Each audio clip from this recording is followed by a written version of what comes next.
ഇന്നലെ മുതൽ Facebook open ചെയ്യാൻ പറ്റാത്ത അവസ്ഥയാണ്. എന്താണ് ബ്രോ ഇത്രയും രാഷ്ട്രീയം പറയുമ്പോൾ അഖിൽ മാരാറ് ഈ പറയുന്ന ഡോക്ടർ റോബിന്റെ വീഡിയോസ് എന്തുകൊണ്ട് ചെയ്യുന്നില്ല എന്ന്.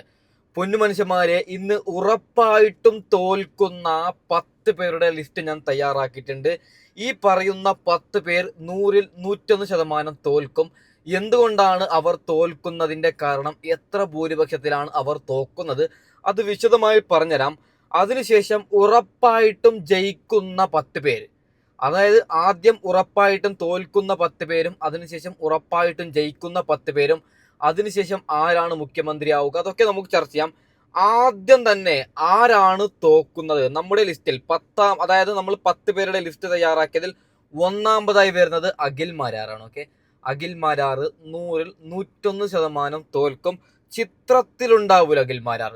അതായത് നമ്മുടെ ന്യൂസ് ചാനൽ, മുഖ്യധാര മാധ്യമങ്ങൾ, ഏഷ്യനെറ്റ്, റിപ്പോർട്ടർ, മനോരമ തുടങ്ങി 24, ഇവരൊക്കെ അഖിൽ മാരാറുടെ പേര് രണ്ട് തവണ പറയും. ആദ്യം പിന്നിൽ നിന്ന് ഏറ്റവും അവസാനം അഖിൽ മാരാർ തോറ്റു പണ്ടാരടങ്ങി എന്ന് പറയും. ഒരു സാധ്യതയുമില്ല അഖിൽ മാരാർക്ക്. ഒരു പക്ഷേ 5000-ഓ 6000 വോട്ട് പോലും ഈ പറയുന്ന അഖിൽ മാരാർക്ക് കിട്ടുകയില്ല എന്നാണ് നമുക്ക് കിട്ടുന്ന റിപ്പോർട്ട്. ഓക്കെ, നമ്മൾ അദ്ദേഹത്തെ ചെറുതാക്കുന്നില്ല. മിനിമം ഒരു 10,000 വോട്ട് പിടിക്കുന്ന എല്ലാ സാധ്യതയും ഞാൻ കാണുന്നുണ്ട്. അപ്പോൾ കുറെ പേര് ഇന്നലെ മുതൽ, അതായത് അഖിൽ മാരാറും ഡോക്ടർ റോബിന്റെ പേര് ഇന്ന് ഒരു മാസമായി നമ്മൾ ഇലക്ഷൻ സംസാരിക്കുന്നു. എന്താണ് ബ്രോ ഈ പറയുന്ന ഇവരുടെ പേരൊന്നും പറയുന്നില്ല? വേറെ എല്ലാ ചാനലും അഖിൽ മാരാറെ കുറിച്ചിട്ട് വീഡിയോ ചെയ്യുന്നുണ്ട്. അപ്പോൾ നമ്മുടെ അഖിൽ മാരാർക്ക് വേദനിപ്പിക്കണ്ട എന്ന് പറഞ്ഞിട്ടാണ് ഇങ്ങനെ ഒരു ലിസ്റ്റിൽ ആദ്യം തന്നെ അഖിൽ മാരാറെ പേര് പറഞ്ഞത്. ഓക്കെ, നമ്മുടെ ലിസ്റ്റിൽ രണ്ടാമതായി വരുന്നത് ശോഭാ സുരേന്ദ്രനാണ്. ഒരിക്കലും തോൽക്കൂല. ചില മാധ്യമങ്ങളൊക്കെ പറയുന്നത് പാലക്കാടിൽ ഇഞ്ചോടിഞ്ച് മത്സരമാണ്, ശോഭാ സുരേന്ദ്രൻ ജയിക്കുമെന്ന് ചില ചാനലുകൾ പറയുന്നുണ്ട്. ചില ചാനൽ പറയുന്നത് മൊത്തത്തിൽ 3 സീറ്റാണ് ഈ പറയുന്ന BJPക്ക് കിട്ടുന്നത്. ഒന്ന് മഞ്ചേശ്വരം, പാലക്കാട്, നേമം. ഞാനൊരു കാര്യം പറയാം, മഞ്ചേശ്വരത്തും നേമത്തും നിങ്ങൾ പറഞ്ഞോളൂ, ഇഞ്ചോടിഞ്ച് മത്സരം എന്ന് പറയാം. ഈ ശോഭാ സുരേന്ദ്രൻ പാലക്കാട് എന്തിന്റെ അടിസ്ഥാനത്തിലാണ് നിങ്ങൾ പറയുന്നത്? പൊന്നു മനുഷ്യന്മാരെ, അവിടെ രമേശ് പിഷാരടി ജയിക്കാൻ പോകുന്നത് 100-200 വോട്ടിനൊന്നുമല്ല, 12,000 മുതൽ 13,000 വരുന്ന ഭൂരിപക്ഷത്തിലാണ് രമേശ് പിഷാരടി ജയിക്കാൻ പോകുന്നത്. മെയ് 4-ന് ഞാനും നിങ്ങളും കാണാം. ഓക്കെ, ഉറപ്പായിട്ടും ഒരു കാര്യം പറയാം, അവിടെ രമേശ് പിഷാരടി ജയിക്കും. പിന്നെ എന്തിന്റെ അടിസ്ഥാനത്തിൽ? ശോഭ ചേച്ചി, അമ്മ, പെങ്ങൾ, ഇവന് ഇലക്ഷന് മറ്റേ ഈ മിഷൻ ഉണ്ടല്ലോ, അതെന്തെങ്കിലും കേട് വരുത്തിയാൽ മാത്രമാണ് അവിടെ ശോഭാ സുരേന്ദ്രൻ ജയിക്കുന്നത്. തോറ്റു തൊപ്പിടും. ശോഭാ സുരേന്ദ്രൻ ചിത്രത്തിലില്ല, എഴുതി വെച്ചോളൂ. ഓക്കെ, നമ്മുടെ ലിസ്റ്റിൽ മൂന്നാമതായി വരുന്നത് മഹാനായ നമ്മുടെ ഡോക്ടർ റോബിനാണ്. ഇതും എനിക്ക് കുറെ മെസ്സേജ്, അതായത് ബിഗ് ബോസ് താരങ്ങൾ, അതായത് പൊന്നു മനുഷ്യന്മാരെ, ബിഗ് ബോസ് റിവ്യൂ ചെയ്ത ഒരാളാണ്.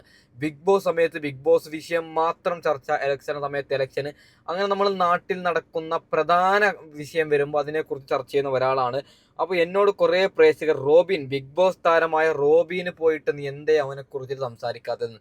8 നിരയിൽ പൊട്ടും. നമുക്ക് അവരെ വിഷയം ചർച്ച ചെയ്തിട്ട് നമ്മുടെ സമയം കളയണോ? അതായത് ചിത്രത്തിലുള്ള ഡോക്ടർ റോബിൻ ഒരു അഖിൽ മാരാറെ കുറിച്ചിട്ട് പറഞ്ഞതുപോലെ 5000-ഓ 10,000-ഓ വോട്ട് കിട്ടിയാൽ തന്നെ അത് വലിയൊരു അത്ഭുതമായിട്ട് മാത്രമേ നമുക്ക് കാണാൻ പറ്റും. ഓക്കെ, നമ്മുടെ ലിസ്റ്റിൽ നാലാമതായി വരുന്നത് ഗണേഷ് കുമാർ ആണ്. 8 നിരയിൽ പൊട്ടും. അതെ, നിങ്ങൾക്ക് അറിയുന്നത് പോലെ KSRTC നമ്മുടെ ബസ്സിന്റെ ഒക്കെ ഉടമയായ നമ്മുടെ ഈ പറയുന്ന ഗണേഷ് കുമാർ ഉറപ്പായിട്ടും പൊട്ടും. ഗണേഷ് കുമാർ നിൽക്കുന്ന മണ്ഡലം എന്ന് പറയുന്നത് CPM കോട്ടയാണ്. പക്ഷേ ഈ പറയുന്ന ഈ പറയുന്ന ഗണേഷ് കുമാർ അവിടെ പീഡന വീരനാണ്, സ്വന്തം ഭാര്യയെ ചതിച്ചവനാണ്. അതുകൊണ്ട് അവിടെ ഗണേഷ് കുമാർ 8 നിരയിൽ പൊട്ടുമെന്നതിൽ യാതൊരു തർക്കവുമില്ല. ഓക്കെ, അപ്പോൾ നമ്മുടെ ലിസ്റ്റിൽ അഞ്ചാമതായി വരുന്നത് ശൈലജ ടീച്ചറാണ്. കുറേ CPMകാർ, LDFകാർ, നല്ലവരായ സഖാക്കൾ വിചാരിക്കുന്നത് ശൈലജ ടീച്ചർ വലിയ സംഭവമെന്നാണ്. നിങ്ങൾക്ക് ഭ്രാന്താണ് പൊന്നു മനുഷ്യന്മാരെ. അതായത് ഷാഫി പറമ്പിലിന്റെ കൂടെ മത്സരിക്കുമ്പോൾ നിങ്ങളെല്ലാവരും പറഞ്ഞു മിനിമം എത്ര 10,50,000 1,00,000 വരുന്ന ഭൂരിപക്ഷത്തിൽ ഈ പറയുന്ന ശൈലജ ടീച്ചർ ജയിക്കുമെന്ന്. എന്നിട്ട് എന്തായി? അവരാരുമല്ല. അതുകൊണ്ട് ശൈലജ ടീച്ചർ 8 നിലയിൽ പൊട്ടും പൊന്നു മനുഷ്യന്മാരെ. ഓക്കെ, നമ്മുടെ ലിസ്റ്റിൽ ആറാമതായി വരുന്നത് ശിവൻകുട്ടിയാണ്. വിദ്യാഭ്യാസ മന്ത്രിയായ ശിവൻകുട്ടി എന്നേക്കുമായിട്ട് വിട പറയും. 100-ൽ 100% ശിവൻകുട്ടി തോൽക്കും പൊന്നു മനുഷ്യന്മാരെ. അവിടെ ജയിക്കാൻ പോകുന്നത് അത് നിങ്ങൾക്ക് മറ്റേ ലിസ്റ്റ് കാണും പറയാൻ പറ്റും. ഓക്കെ, നമ്മുടെ ലിസ്റ്റിൽ ഏഴാമതായി വരുന്നത് അഞ്ജലി നായറാണ്. ഓക്കെ, അഞ്ജലി നായർ 5000 വോട്ട് പിടിച്ചാൽ തന്നെ വലിയ അത്ഭുതമാണ്. ആ നാട്ടുകാർ പറയുന്നത് 1000 വോട്ട് പിടിക്കുന്ന സാധ്യത ഞങ്ങൾ കാണുന്നില്ല എന്നാണ്. കണ്ടറിയണം എത്ര വോട്ട് നേടും, എത്ര ഭൂരിപക്ഷത്തിലാണ് തോക്കുന്നത് എന്നാണ് നമ്മൾ കണ്ടറിയേണ്ടത്. ഓക്കെ, എട്ടാമതായി വരുന്നത് നമ്മുടെ സ്വന്തം K സുരേന്ദ്രനാണ്. എന്ത് ബ്രോ വട്ടാണോ, ഇഞ്ചോടിഞ്ചല്ലേ മഞ്ചേശ്വരത്ത്, ഇതൊരു രസത്തിനിട്ട പേരാണ്. എന്തായാലും കെ സുരേന്ദ്രൻ അവിടെ തോക്കും, അതുകൊണ്ടാണ് ഈ ലിസ്റ്റിൽ ഇട്ടത്. ഓക്കെ, 9ാമതായി വരുന്നത് മുസ്തഫ തൃക്കരിപ്പൂർ. CPM കോട്ടയാണ്. CPM കോട്ട എന്ന് പറയുന്നത് മുസ്തഫയുടെ മണ്ഡലത്തിൽ ആര് നിന്നാലും തൃക്കരിപ്പൂരിൽ 25,000 26,000 വരുന്ന ഭൂരിപക്ഷത്തിൽ ജയിക്കും. അത്രയും വലിയ CPM കോട്ടയാണ്. അവിടെ ഇപ്രാവശ്യം മുസ്തഫ തോറ്റു പണ്ടാറടങ്ങും, അതിൽ യാതൊരു തർക്കവുമില്ല. എനിക്ക് മുസ്തഫയോട് വെറുപ്പൊന്നുമില്ല, ട്രെൻഡ് കാരണമാണ് ഇങ്ങനെയുള്ള ലിസ്റ്റ് റെഡിയാക്കിയത്.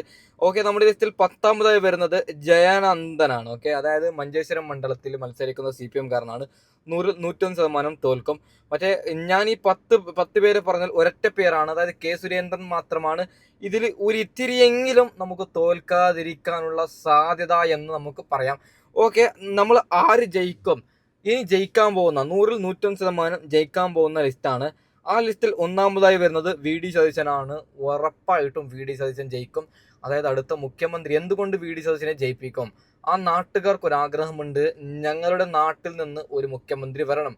കോൺഗ്രസ് അധികാരത്തിൽ വരുന്നത് യാതൊരു തർക്കവുമില്ല, അതുകൊണ്ട് VD സതീശനെ എന്തായാലും ജയിപ്പിക്കണം.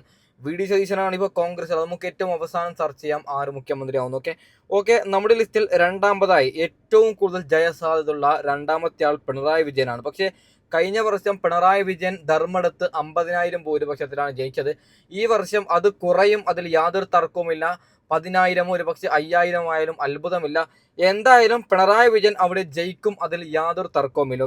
ഓക്കെ, നമ്മുടെ ലിസ്റ്റിൽ 3ാമതായി വരുന്നത് മഞ്ചേശ്വരം AK മഷ്റഫാണ്. നേരത്തെ സുരേന്ദ്രനെ പറഞ്ഞതുപോലെ AK മഷ്റഫ് ഇവിടെ ജയിക്കും, അതിൽ യാതൊരു തർക്കവുമില്ല.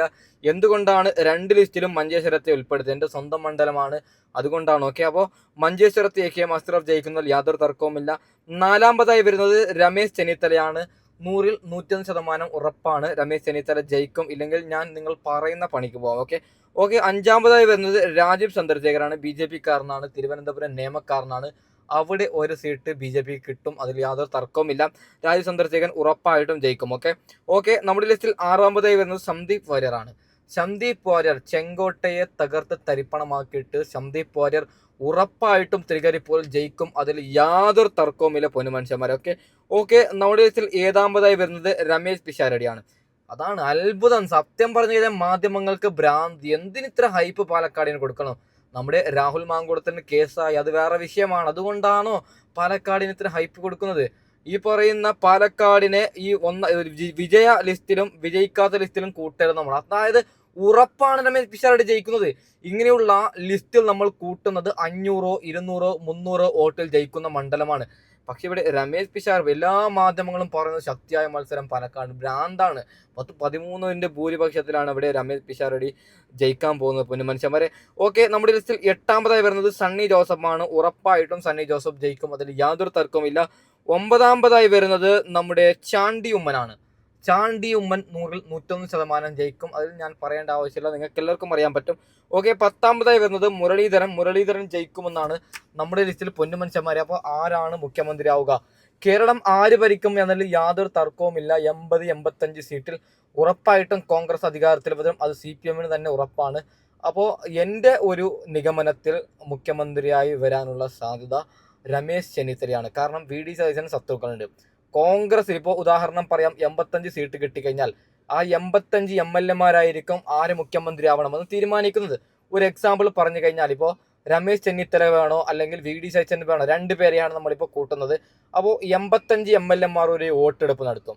ഇതിൽ ആർക്കാണ് കൂടുതൽ വോട്ട് കിട്ടുന്നത് അവർ മുഖ്യമന്ത്രിയാവും. അങ്ങനെ ആയിരിക്കും തീരുമാനിക്കുന്നത് എന്നാണ് ഞാൻ പേഴ്സണലി വിചാരിക്കുന്നത്. അതിനുശേഷം ഷാഫി പറമ്പിലിനോടും രാഹുൽ ഗാന്ധിയോടും K സുധാകരനോടൊക്കെ ചോദിച്ചിട്ടായിട്ടുണ്ടാവും മുഖ്യമന്ത്രിയെ തിരഞ്ഞെടുക്കുന്നത് എന്നാണ് എൻ്റെ പേഴ്സണൽ അഭിപ്രായത്തിൽ ഞാൻ മനസ്സിലാക്കിയത്. ഓക്കെ, അപ്പോൾ അടുത്ത വീഡിയോയുമായി ഉടൻ വരാം. ഇതൊരു കുഞ്ഞു വീഡിയോ ആണ്, തൽക്കാലം വൈൻഡപ്പ് ചെയ്യാൻ. Okay, by.